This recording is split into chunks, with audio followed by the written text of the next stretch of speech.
듣다 보면 내공이 쌓이는 방송 2시간 철학의 윤입니다.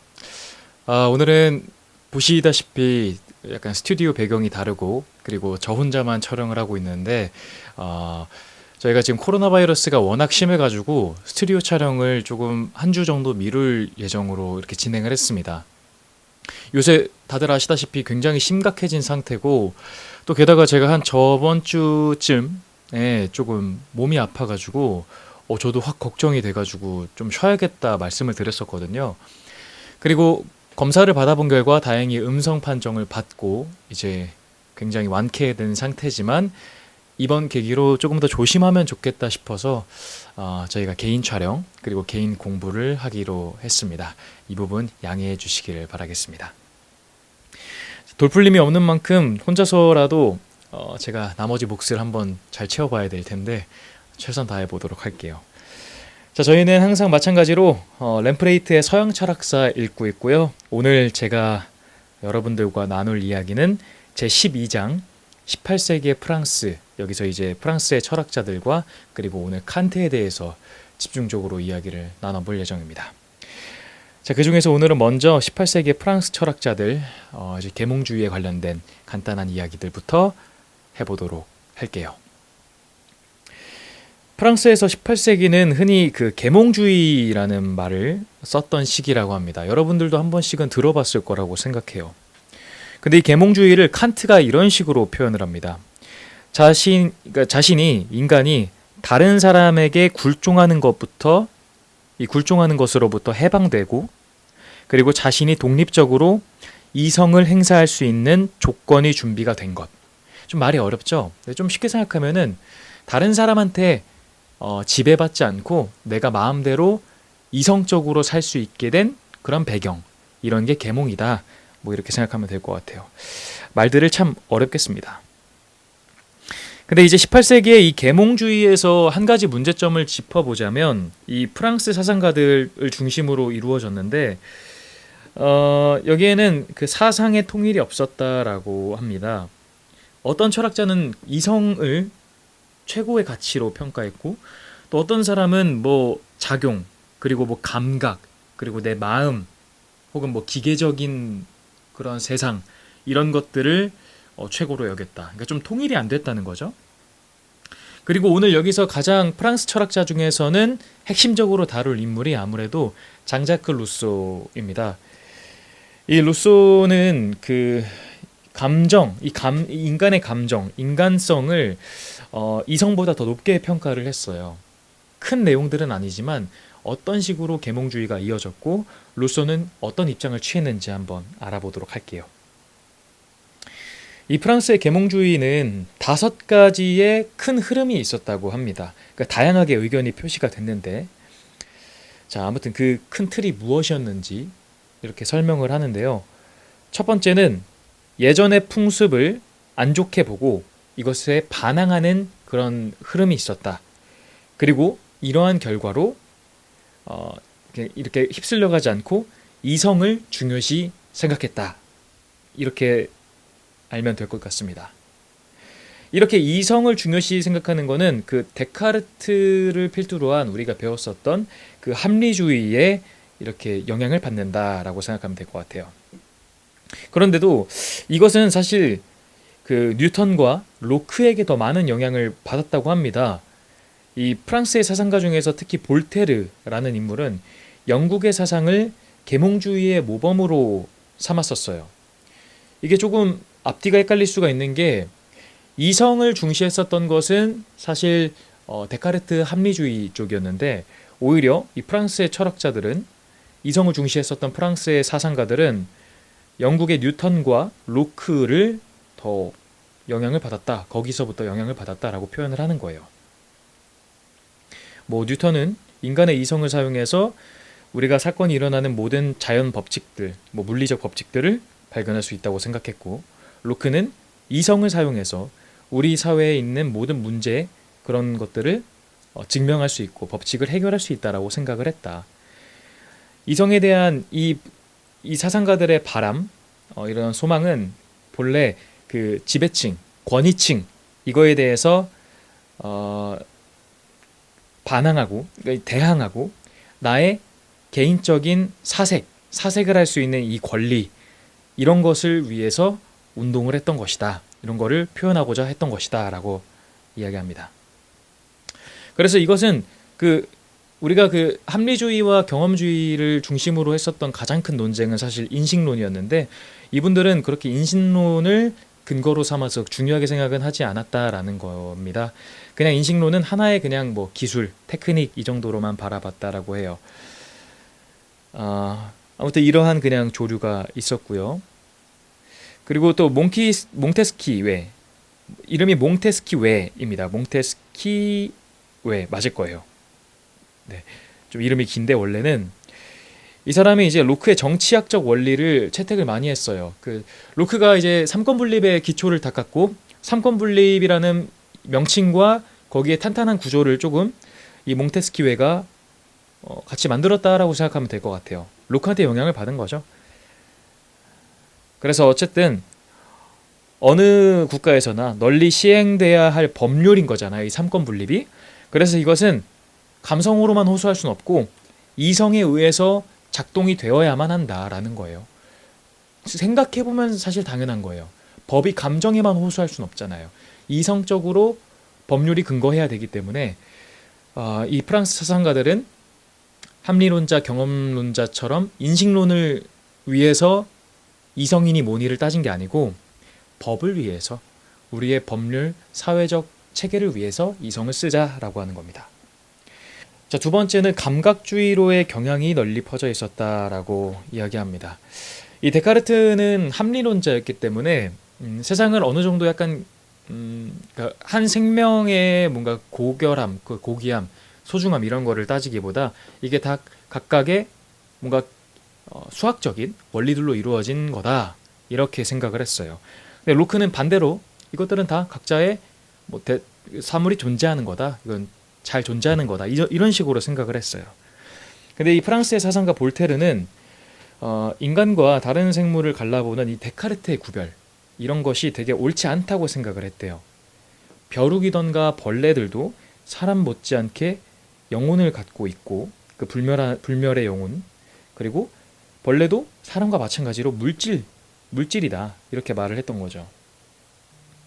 뭐 이런 여러 가지의 견해들이 대부분 비슷한 게 나옵니다.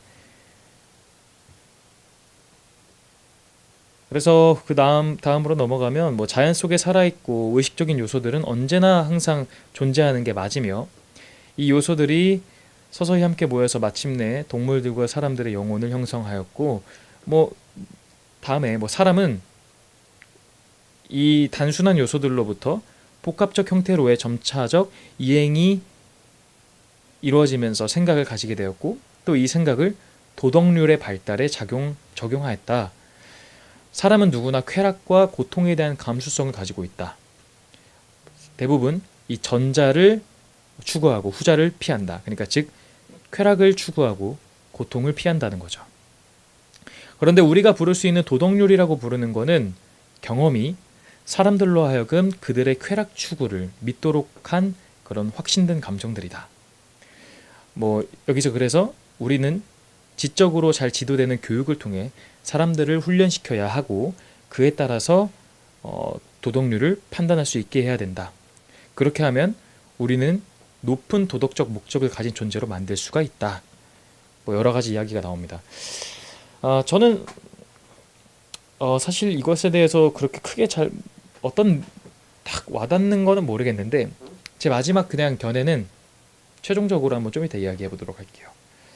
세 번째는 프랑스 계몽주의의 감각주의적 관념, 연합 설적의 이론들은 유물론적인 심지어는 무신론적 세계관으로 흐르는 경향이 있었다라고 합니다.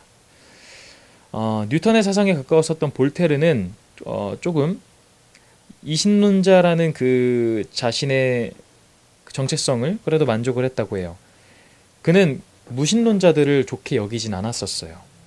따라서 무신론자란 사회에 무신론자들의 사회란 불가능하게 여겼었고 어쨌든 하나님을 세상의 제일 첫 번째 원인으로 여겼던 거죠. 근데 디드로라는 인물은 무신론을 열렬하게 지지했다고 해요. 그는 어떤 종교 이론이나 악의 사실 앞에서 모두가 날아가 버리고 말며, 그리고 또 여러 가지 지적 모순에 빠지게 된다. 이 종교라는 것은. 그리고 콩디악은 감각주의는 유물론을 그럴듯한 것으로 만든 경향이 있다. 뭐 이런 이야기하고요. 인물이 좀 많아요. 그래서 굳이 이거 생각해 보니까 다 구구절절 설명할 필요 없을 것 같아요. 아무튼 뉴턴이 물리학에서 신학으로 넘어가서 막 뭐다 말하는 것은 맹랑한 일이라고 생각한 사람들이 있었고, 목적론, 모든 거에 목적이 있다라고 하는 목적론은 혼란된, 별로 좋지 않은 개념이다. 그래서 우리가 하는 의식이라는 거는 먼저 정신이니 영혼이니 하는 거는 아무런 경험적 증거가 없는 말은 무의미한 말이기 때문에 의식이라는 것은 다름 아닌 그냥 뇌, 두뇌의 운동일 뿐이다. 그래서 신이라는 건 모순덩어리다. 그리고 이신론의 신은 쓸데없는 망상이다. 그래서 이 철학에 있어서 둘 중 하나를 택할 진정한 그 뭐가 있다면 그것은 미신과 유물론의 양자택일이다. 그러니까 유물론적인 사고방식이 많이 흘렀다라는 거죠. 자, 그리고 네 번째는 우리가 프랑스 계몽주의에서 이렇게 영향을 받은 고찰한 모든 조류, 모든 그 흐름의 배경에는 사회주의에 대한 열망이 있다라는 겁니다. 이것은 부르봉 왕조의 프랑스에서 혁명적인 갈망이 있었고, 다른 흐름은 도중에서 끊기긴 하였으나 이것만은 지금 이 사회주의에 대한 갈망만은 프랑스 대혁명의 시기까지 계속 유지되어 있었다. 달랑베르란 인물이 백과전서와 예비적 서설에서 그가 살고 있었던 세기는 현행 법률과 관례를 전부 뜯어고쳐 사회 정의의 정체를 세우기를 갈망한다라고 말했을 때, 그가 살고 있는 그 세기의 근본적인 조류를 구성하고 알아맞춘 것이다 라고 표현합니다. 그래서 이 프랑스의 계몽주의의 시기는 기본 제도를 비난을 해요. 그리고 그 미래에 대해서 자신들의 소망을 무한하게 실현시키고자 했었던, 기대감이 넘쳤었던 낙관주의의 시기라고 볼 수도 있다라고 표현합니다. 이거는 뭐 렘브레이트가 좀 이렇게 표현한 측면이 있습니다.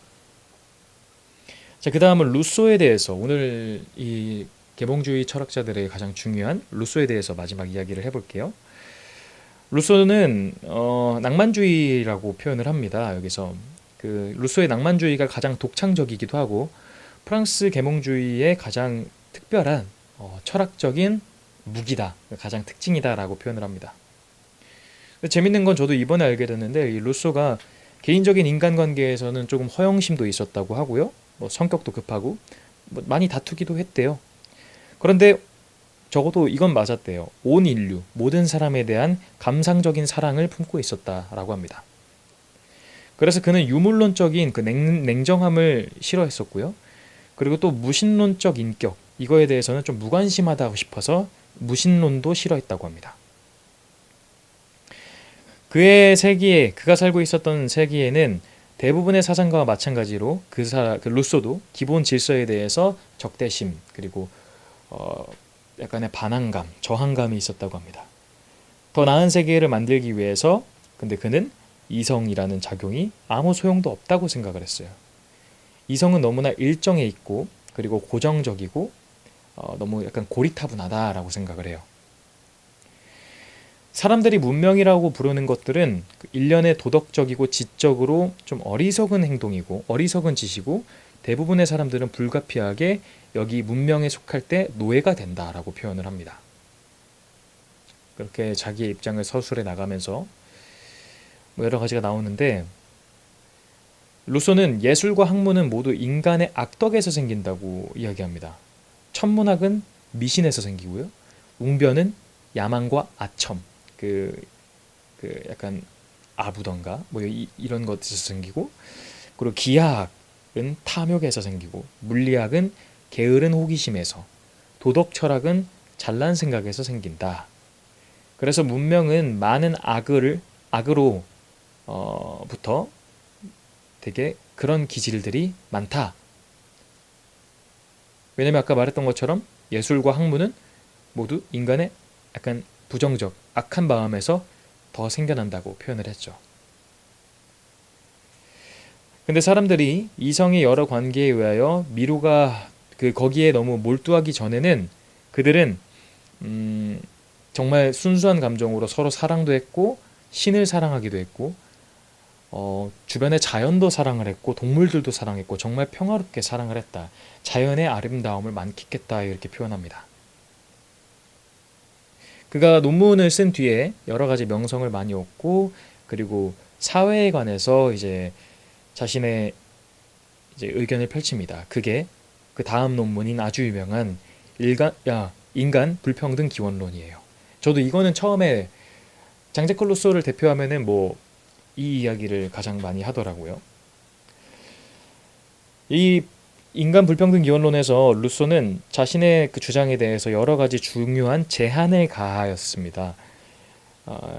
이제 그는 뭐 부패한 문명 이쪽으로 가는 게 아니고 자연 그대로의 그런 상태. 지금 우리가 이어지고 있는 이 역사는 자연 그대로의 상태가 아니라 부패한 문명으로 가고 있다. 뭐 이런 자신의 의견을 펼쳐요. 그리고 인간의 본성은 원래 선하지도 않고 악하지도 않다. 그것은 환경이 그것을 가지고 있는 그런 마음을 가지고 있는 소수의 선한 사람과 다수의 악한 사람을 만들어내는 그런 영향일 뿐이다. 그런데 문명이 약간의 이익을 가지고 온 것도 인정은 합니다. 그런데 그것을 사람들로 하여금 권력을 갖는 야망을 만들도록 부추겼고 이걸로 통해서 불공정한 불평등들이 생겨났다라고 이야기를 합니다.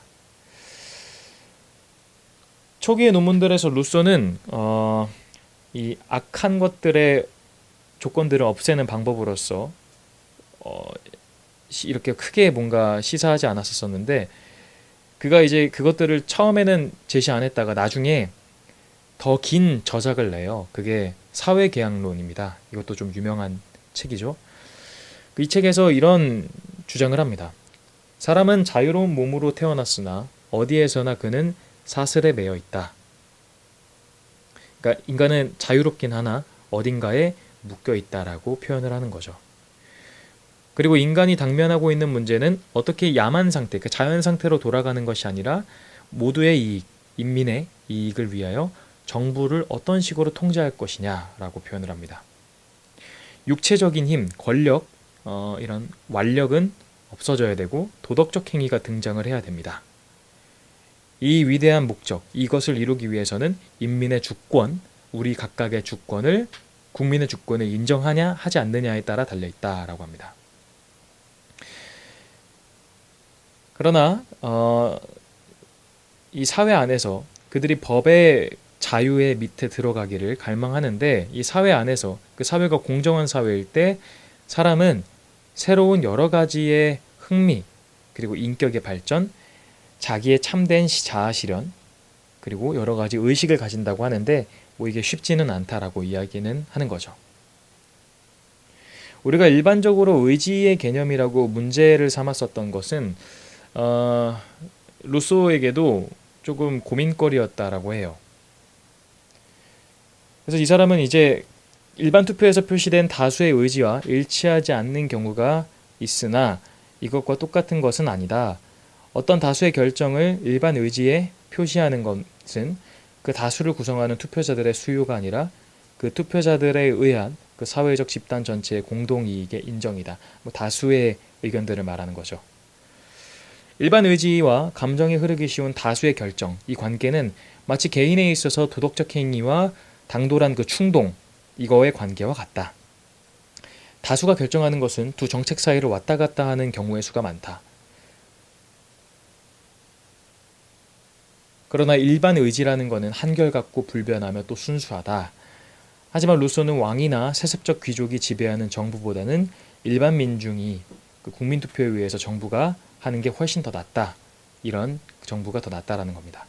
그러니까 다수결로 이렇게 흔들릴지언정 일반 의지, 그러니까 되게 단순한 의지였었던 왕이나 세습적 귀족이 지배하는 정치보다 흔들려도 괜찮으니까 그게 낫다라고 하는 거죠. 루소는 홉스와 달리 주권과 속박되어 있지 않은 권력, 이것을 구별을 했습니다. 주권과 되어 있지 않은 권력. 정부가 일반 의지에 반대해서 행동할 경우에 그 정부는 주권에 반대해서 행동하고 있는 것이다. 실상 정부가 국민의 수중에 있고 국민이 공동의 선에 대해서 관심을 가지기 전에는 그것은 절대적 주권을 소유되지 못한다. 흡수와 의견이 좀 달랐습니다. 루소는 종교에 대해서 볼테르와 그 밖의 프랑스 이신론자들과 비슷한 견해를 가지고 있었어요.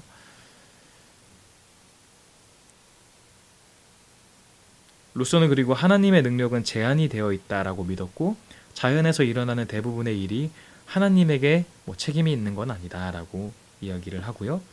일반적으로 다른 이신론자들과 달랐던 점은 종교적 신앙에 있어서 그가 이성보다 감정을 더 충신하려고 신뢰하려고 한 경향이 있다라고 이야기합니다. 루소는 마지막으로 역사상의 어느 철학자보다 낭만주의를 대표하는 인물이었어요.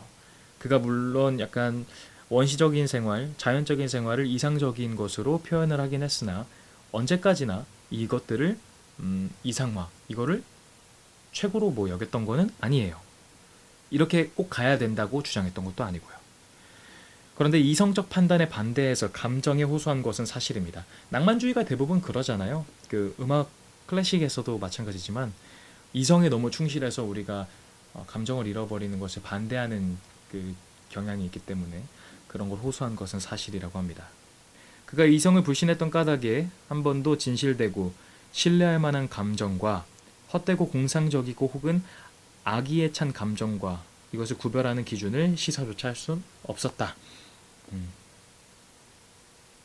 그래서 이거의 자세한 내용을 서술하기보단 우리가 감성 그리고 낭만을 너무 잃지 않았으면 좋겠다라고 주장을 한 게 가장 큰 것 같습니다.